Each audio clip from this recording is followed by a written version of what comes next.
Hello, everyone. Welcome to Barca News. It is October 28th, 2023, and we had a tough and rough day as we had a disappointing match in El Clasico as Barcelona lost 1-2 against Real Madrid at home at the Olympic Stadium. We have a lot to analyze, so let's begin.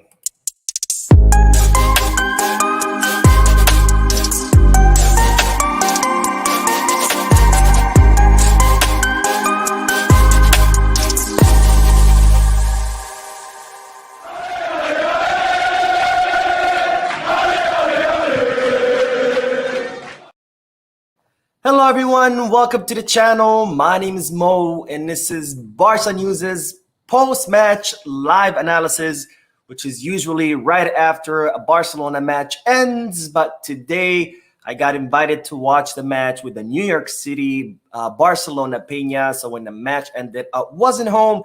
This is why I postponed it to a few hours later. But don't worry, I'm here and I'm ready to talk to about the match. And I'm ready to hear all of you guys' thoughts and any questions you might have. Now, as usual, we'll talk a little bit about the match, then we'll head to the chat section to answer any questions, get a discussion going.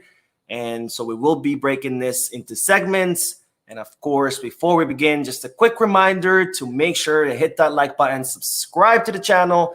If you are looking for any Barcelona jerseys or merchandise, including this jersey, which I love, it's my favorite so far, make sure you hit the kit bag. And if you are looking to place any sports bets, which hopefully you didn't place any bet on today's match on Barcelona winning, but if you do want to place any bets, make sure you hit to bet us. Both links are in the description.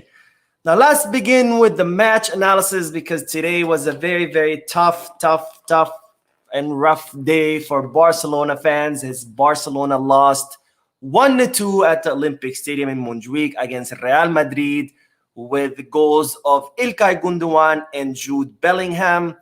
And it was a disappointing day for me not because Barcelona lost, because at the end of the day, this is a Clasico match. It is against Real Madrid. So you can expect that Barcelona will lose some matches. We can't win them all.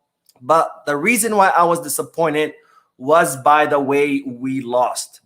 Now, I still don't quite understand what the hell happened. I think this was a match that we could have easily won, especially after the performance during the first half. And I have no idea what happened during the second half, but it was an absolute crap show. And that is what cost us this match. And that's what cost us these three very important points. Now, Barcelona started the match pretty good. They were circulating the ball. They were creating chances. The defense was absolutely impeccable. And we could have easily scored 3 goals. You know, we had Ilkay Gundogan's goal. We had 2 balls that hit the post. We could have easily scored 3-0. Unfortunately, luck wasn't on our side. And we ended up going to the halftime 1-0. But I still cannot wrap my head around what exactly happened during the halftime, because when the team came out during the second half, it was like Barcelona were up 5-0. The entire team simply gave up. And they all looked like they were content with the 1-0. And that you cannot do against Real Madrid. This was an exact repeat of the match against Shakhtar Donetsk, where Barcelona had a good first half and then completely gave up during the second half. And I said in that post-match live analysis after the Shakhtar Donetsk match, I said, this cannot happen again, because when you play like this, when you give up against bigger teams, someone like Real Madrid, those teams end up punishing you.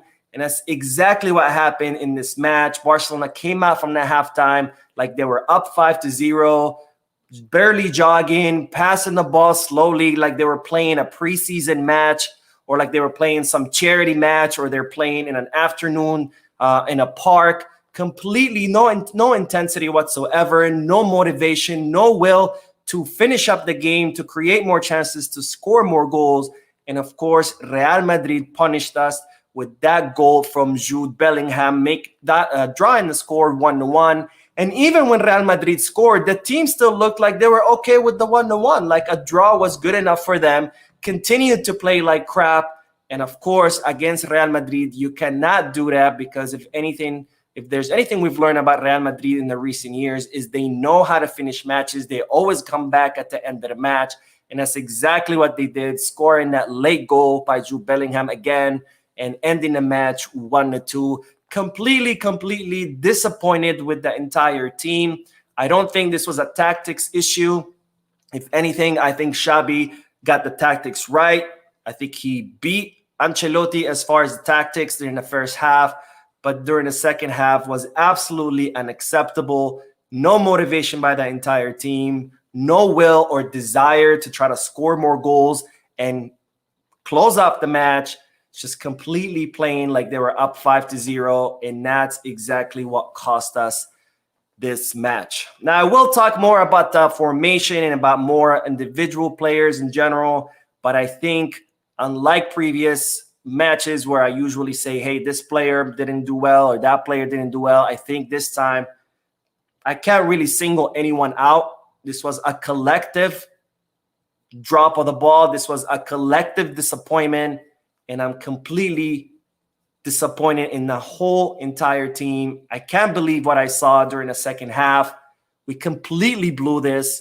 We could have easily won this match, and yet we didn't, and we completely dropped the ball. Very disappointed, especially by the way Real Madrid playing, because this is not the Real Madrid of Cristiano Ronaldo, of Karim Benzema, of Kroos and Modric and whatever his name is, the Brazilian guy in their prime. This is a mediocre Real Madrid that depends on individual talent, mostly Jude Bellingham or maybe even Vinicius. So this was a Madrid that could have easily beat, but yet we took the foot off the accelerator. We fell asleep at the wheel, and for that, Real Madrid punished us. Now let's do some chat section. Let's do some of your comments, some of your answer any of your questions, and then we'll talk a little bit more about the formation and some of the players. But today has been a tough day, guys. This was absolutely unacceptable. I mean, this is not a Real Madrid that came out, completely dominated us, and we're like, okay, well, you know, they played better. No, this was a match that we had in the bag, and yet we let it slip out of our fingertips. And it's simply unacceptable. All right, let's see. What you guys are saying? Brian says, those subs hurt us bad. No more Lamine left wing and Rafinha, honestly, worst player in Barca. I will talk a little bit about the subs. I don't think the subs influence much. Excuse me, guys. Woo, sorry about that. My allergies are kicking my butt today. I don't think the substitutions influence as much. Again, I think this was a collective drop of the ball. This was a collective disappointment. The entire team disappointed me during the second half, but we will talk about the substitutions a little bit more down the line. All right, Curtis says, even though this doesn't affect the league title, I'm very upset with Xabi. Barca controlled the game totally. Why did Xabi have the team sit back so deep from the start of the second half?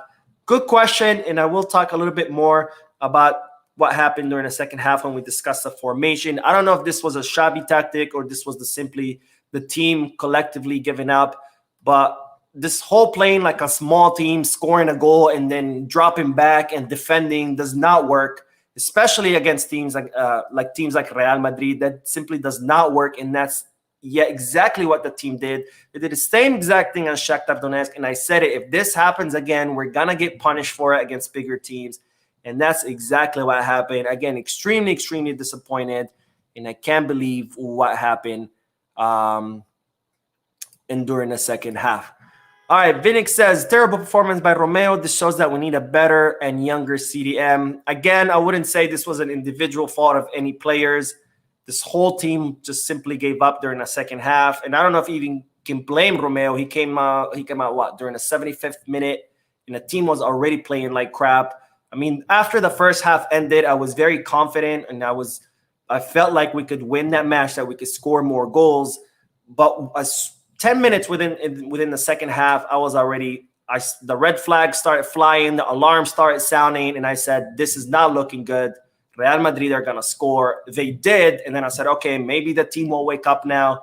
They didn't, continue to play like crap, and then boom, second goal comes through, and it's just like, I have no idea what the hell happened. I don't know if the players were tired.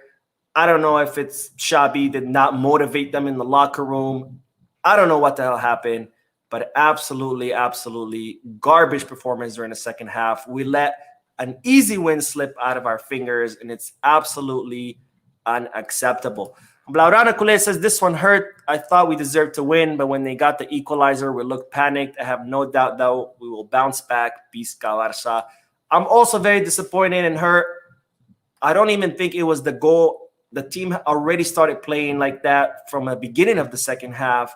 I don't even think it was the goal. It just the team just looked like they were content with a 1-0, like that was going to be enough for them to win, and just came out to defend during the second half. And again, even when the goal came, they looked like they were content with the 1-1. I mean, I have no idea what the hell happened. Phoenix says Lewandowski and Rafinha were terrible. To Xabi didn't need to sub Felix and Cancelo off. Cancelo was creating a lot of chances. I mean, look, Rafinha, I've always said the same thing. I don't think he's Barca level. He's never shown that he's Barca level. As far as Lewandowski, I mean, he just came back from injury. You can't really expect much. I guess you could say the same thing about Rafinha, but Rafinha has been terrible plenty of times in the past, so this is not just an injury issue. But as far as Lewandowski, I mean, he's coming back from injury. I wasn't really expecting much out of him, but maybe Margu would have been a better option. But tough days, guys. But anyways, let's get back, because I do want to mention this real quick. Despite the loss, İlkay Gundogan did score Barcelona's first goal. Of course, it was a gaffe by Real Madrid's defense, but nonetheless, it was pretty cool because this was İlkay Gundogan's first goal for Barcelona. And, you know, what a way to score your first goal in a Clasico match at home. So congratulations to İlkay Gundogan. Pretty cool thing to do, to score your first goal for Barca at a Clasico match. So pretty amazing there. But let's talk about the formation that Xabi employed, which honestly I was pretty happy with, and I thought Xabi did the right job with the formation. Of course, Marc ter Stegen in goal, with Ronald Araujo, with a line of three, with Ronald Araujo on the right, and Andreas Christensen in the middle, and then Iñigo on the left.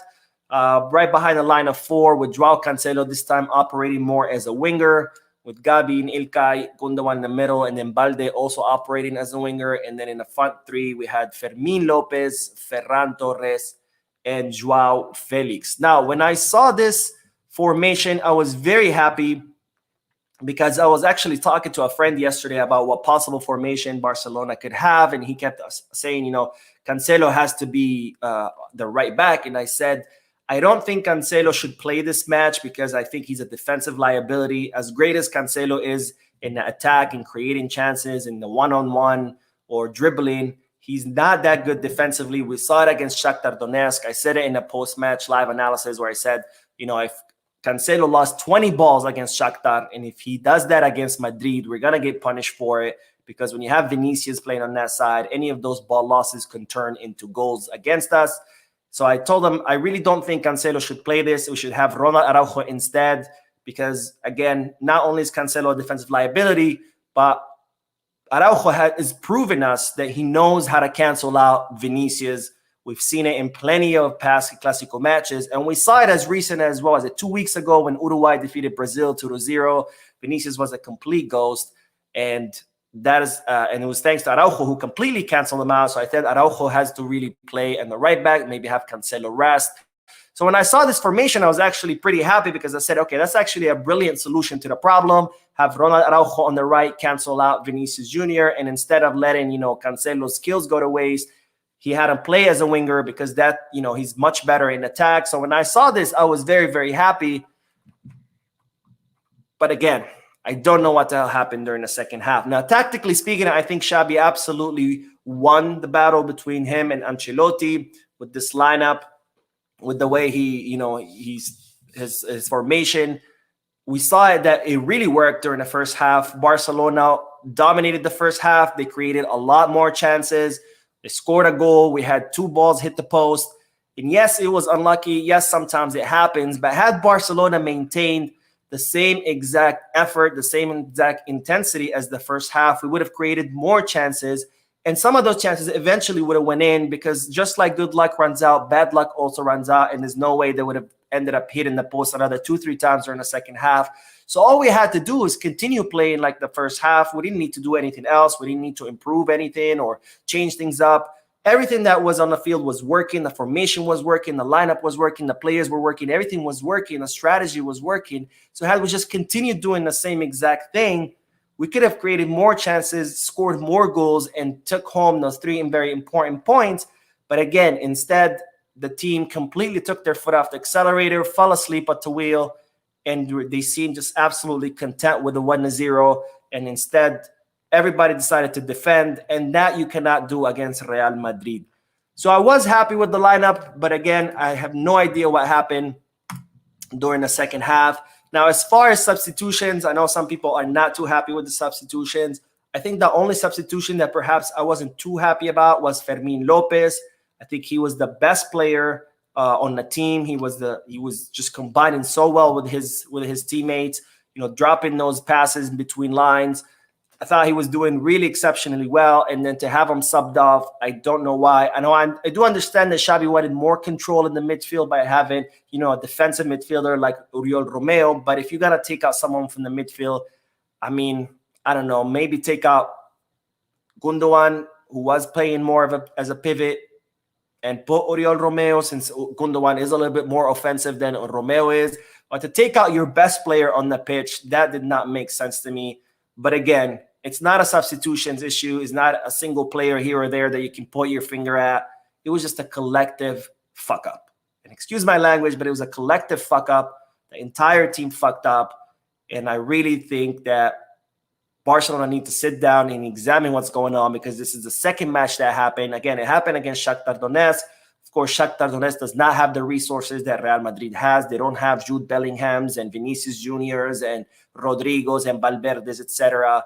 So Shakhtar Donetsk were able only to score 1 goal, but a team against a team like Real Madrid, they're gonna punish you for taking the foot off the accelerator. Now, as far as the substitutions in the front, I think Lamine Yamal should have came in earlier. He should have came in for Cancelo. I think his substitution was a bit late. He came in during the 75th minute. I think he should have came around the 60th minute.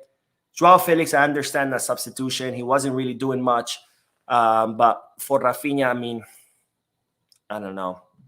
I think I understand that Felix wasn't doing much, but I would rather have Felix stay on the field than Rafinha, because at the end of the day, Rafinha doesn't really provide you much.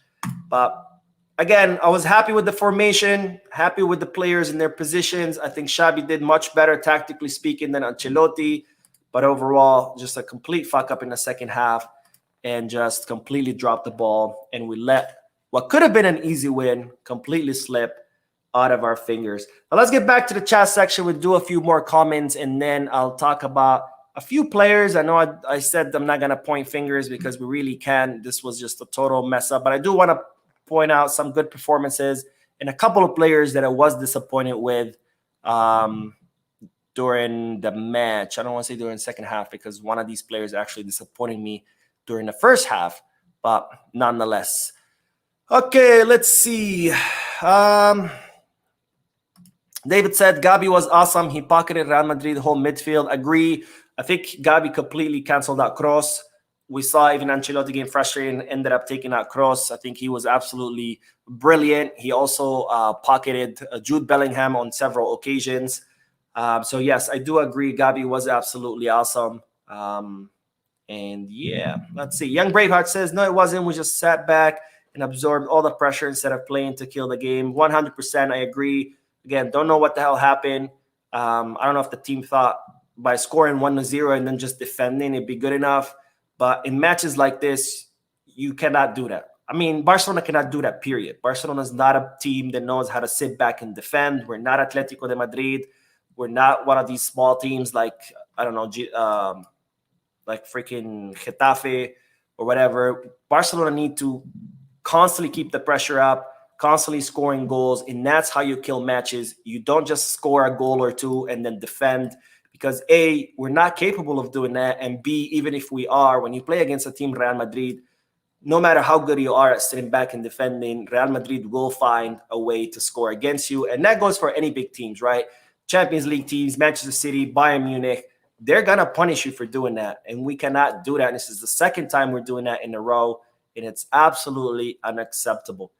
Sander says, our finishing is not good. Need clinical finishing. If players can't score, they should assist forwards. Last but not least, Jude is next, Zidane. I mean, look, I don't know if it was a finishing problem because had we kept creating chances, those chances would have materialized into goals. But the moment we stopped creating those chances, then that's when we completely lost the match, because you can't score goals if you don't create chances. If you sit back and defend, you cannot score. And that was the bigger problem. Yes, we hit the post twice, but again, bad luck eventually runs out. If we could have kept creating chances, eventually we could have scored more goals. But instead, we opted for sitting back and defending and passing the ball like we were playing at a picnic. And that's just simply not going to work. Okay, let's see. What else? David says, we will get better after this game. This was necessary to wake us up. Getting all our players back, training is huge. I really hope so, because if Barcelona keep playing like this, then I don't see us winning anything. The team cannot just relax during the second half. We can't do it against Real Madrid. We can't do it against anyone else. We cannot do that. We have to go out and kill matches. We have to score 1, 2, 3, 4. You have to keep trying to score that entire match. Even if you're up 5-0, you have to continue to your foot on the accelerator. You have to continue the pressure up, because these days, it doesn't matter who you're playing against. Teams can always catch you. If it's big teams, they have the players to score on you. If it's smaller teams, they know how to counter and they can still score on you. You cannot just sit back and relax.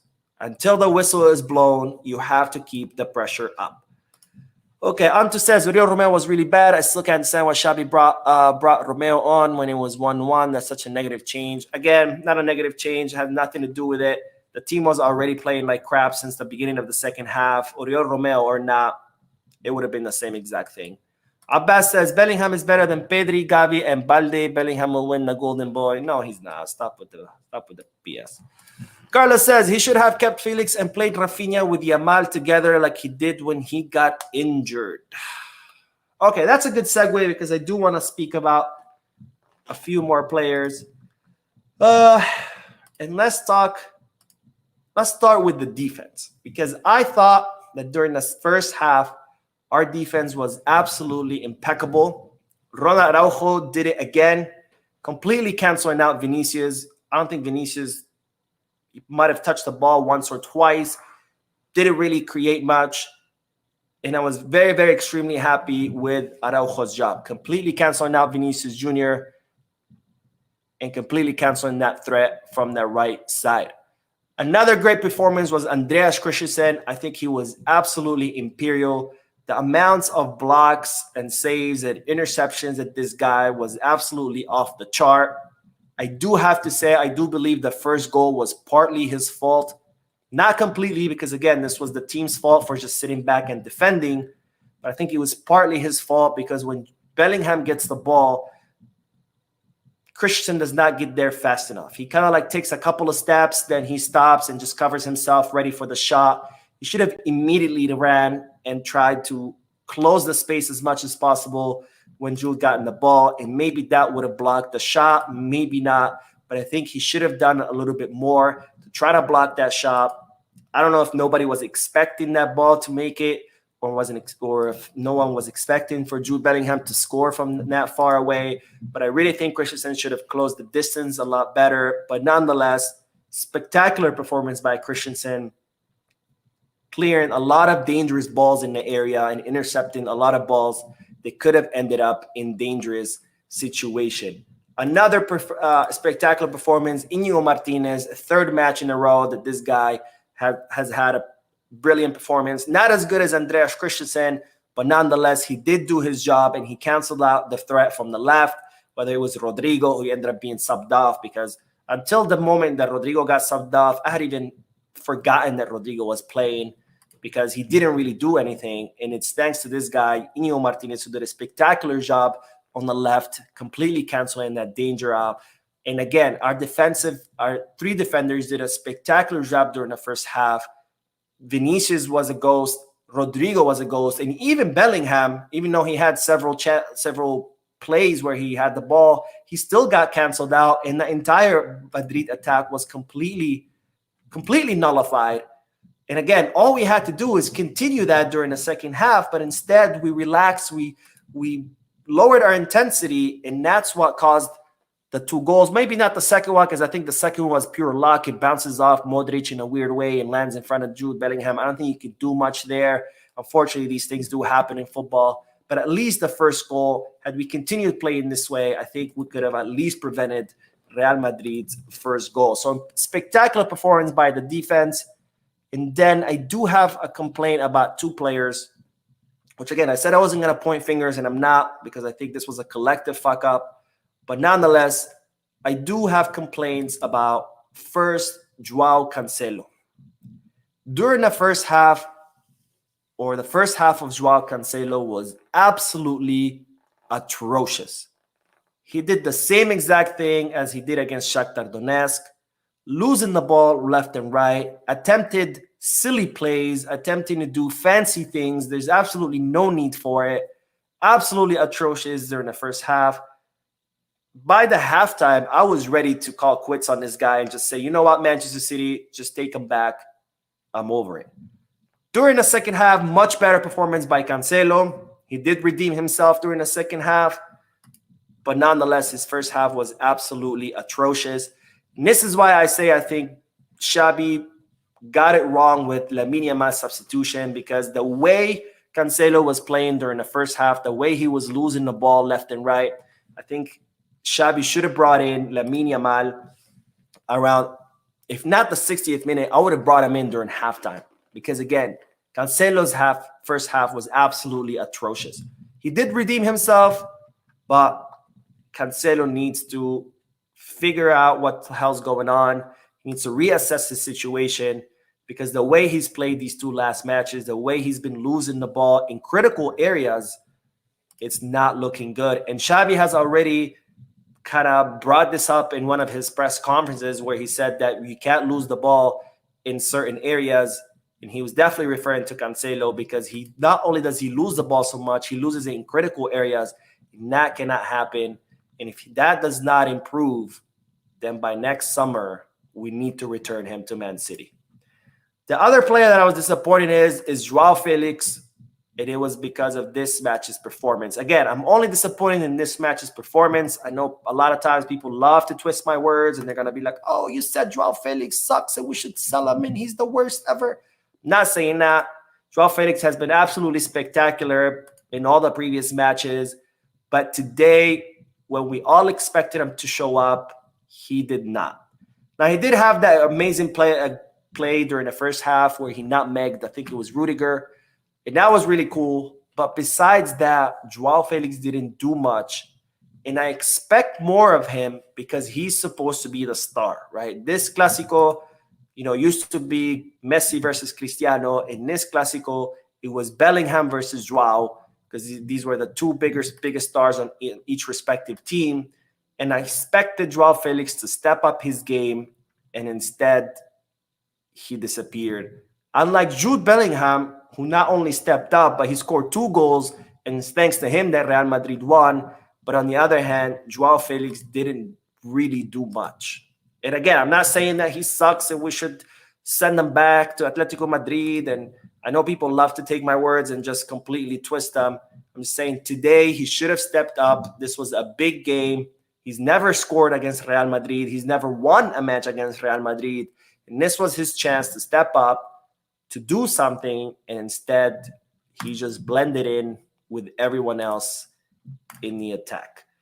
Anyways, that's all I have to say about the players. Again, I'm not pointing fingers. I think this was a collective fuck up with Barcelona taking their foot off the accelerator and just completely relaxing during the second half, looking like they were content with the 1-0, and then later on looking like they were content with the 1-1. So I'm not pointing fingers at anyone specifically.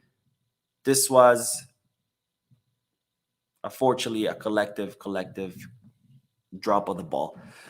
Okay, let's see. David says, Gavi has been great all season, and in that game, he was brilliant.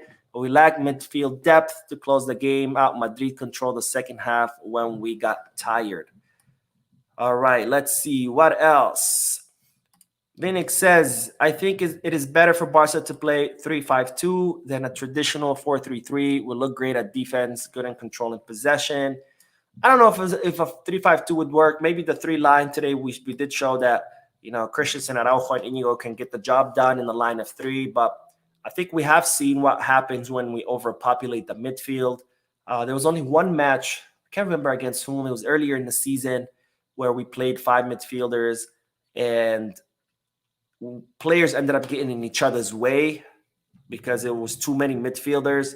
So I don't know if a line of 5 necessarily works. I'm okay with a line of 4, but I think a line of 5 is too much.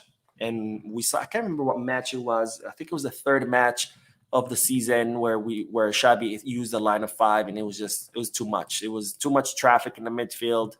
It was overcrowded, and it was just no space. Okay, let's see.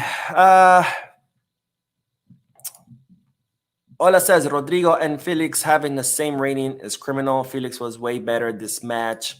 I mean, maybe better than Rodrigo, but I wouldn't say this was a good match for Joao at all. Okay, and Ricardo says, this defeat hurt us, but we will bounce back because the season is still long. Yes, I agree with you 100%. This is still early in the season. This was week 11, so there's still, another 27 matches left to go. It's only a 4-point gap. We could definitely close it. And again, I'm not disappointed because Barcelona lost. You can expect a defeat against Real Madrid in the Clasico. That's fine. I'm just disappointed in the way Barcelona lost. So not that they lost, but in the way that they did it. And that's where my disappointment comes from. But 100% you're correct. We'll still have 27 matches to go. Only 4-point difference. We can definitely bounce back from this. But Xabi and the team need to do some serious self-assessment because this cannot keep happening. We cannot keep letting our foot off the accelerator during the second half like we're up 5-0 when you're not. All right, Ola says, our attack doesn't have anything going for them except Felix. We need a clinical striker in the front of goal and someone that isn't afraid to rip shots. We have Lewandowski that likes to rip shots. We have Lamine, who's an absolute monster. We have Vitor coming. I don't think it's a problem of what players we have. We have the players. We have the team. But something is not working. And usually I criticize the tactics of Xabi with the ball circulation of how slow it is and how static the players are. But this time, it wasn't even that. It was just the team simply gave up. They were happy with the 1-1, with the 1-0, and then they were happy with the 1-1. And I simply don't understand why. Okay, let's see. One more comment, and then we'll get back. I do want to discuss one more thing. Let's see. Pardo says, we should have one, yes, but you can hide the fact that the foul was 100% penalty. Okay, let's talk about that because actually it's a good segue because that was exactly what I was going to touch on the next thing because we're all worried about Gil Manzano being the referee. Of course, we know Real Madrid put pressure to have Gil Manzano ref this match. He is their favorite referee alongside Mateo Laos, who's now retired. We all know what Gil Manzano has done in the past. He's the only referee to red card Messi, Suarez, Neymar. He's the referee with the most red cards shown in Barca. He's been caught several times with bags and bags of gifts from Real Madrid. So I was worried coming into the match about Gil Manzano, but I did say that if Barcelona does their part, if they perform well, that Gil Manzano should not matter. And I think I was wrong and right at the same time because I was wrong because Gil Manzano was not a factor in this match. Let's get this out of our heads. I've already seen plenty of YouTube channels crying about the supposed penalty, blaming it on Gil Manzano. This was not Gil Manzano's fault. Gil Manzano actually had a pretty good match as far as refereeing goes. This was 100% Barcelona's fault. This was the team completely giving up and playing like absolute noobs. And that's why we lost, not because of Gil Manzano. Now, Gil Manzano, you could argue that was a penalty when Ronald Araujo was brought down in the box. But we also had a clear penalty that could have been called against us when Ronald Araujo takes down Camavinga.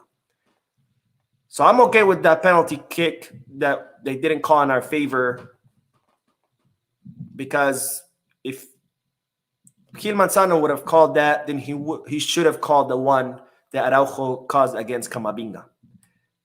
So I don't care about the penalty kick. Again, not Gil Manzano's fault. He had nothing to do with this match. He actually refed pretty good. He was pretty even. This was 100% Barcelona's fault. Anyways, that's all I wanted to say about the refereeing. Again, I was wrong because I was worried about Gil Manzano, but I was right in the fact that Barcelona, had they done their job, the referee wouldn't have mattered. But unfortunately, they didn't. And Barcelona didn't do their job. Gil Manzano had no effect on the match. This was simply a team fuck up.